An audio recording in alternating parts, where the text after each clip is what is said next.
Hi, third graders. Today we're starting a new lesson. It's lesson 2. It's called A New Home in America, and we are on page 198 in your social studies textbook. So we are going to be talking about people that moved to North America from different places. So at the top it says, list the items you would pack in your bag if you were moving to a new home. So you can take a couple minutes and think about if you were going to go and move, or maybe some of you have moved. Think about some of the things that you would want to pack in your bag, your most valued possessions that you'd want to fit in there. And let's go ahead and read here at the top. People move to a new place for many reasons. Some need to find work, some want freedom or a safe place to live, some hope to earn more money, some move to be closer to their family. If you've ever moved before or known someone who has moved, what other reasons might they have moved? The promise of America.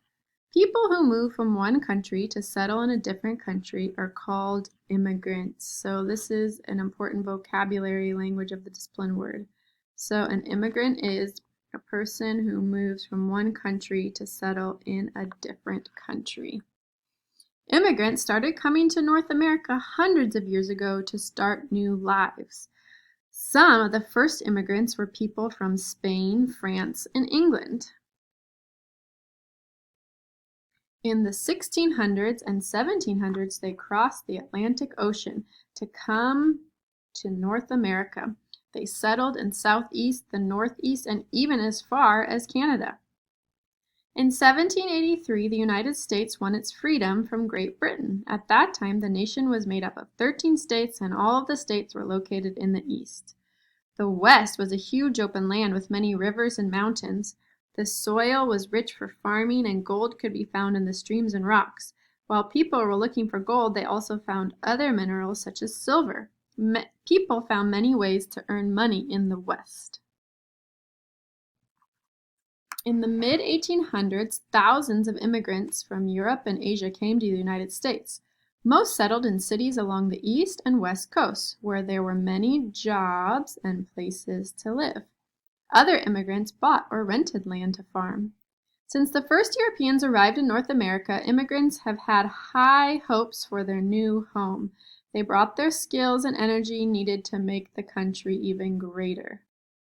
One immigrant, John Roebling, came from Germany to the United States in 1831. He built many bridges. One of his best-known bridges is the Brooklyn Bridge in New York City. Most European immigrants sailed across the Atlantic Ocean and to New York Harbor.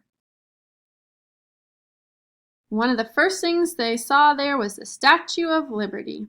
Even today, it welcomes immigrants. And here's a picture of the Statue of Liberty welcoming the immigrants into the United States. Write 2 causes of immigrants settling in the West. So we read over here that the West was a huge open land with rivers and mountains. It had rich soil. There was gold there that people would look. So let's write this in a complete sentence. 2 causes of immigrants settling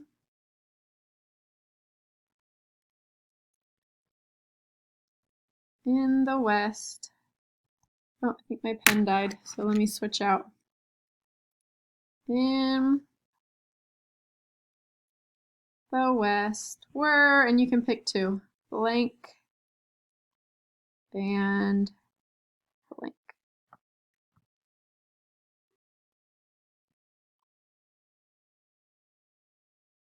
All right, when you finish that, we're going to read through one more page here on page 200.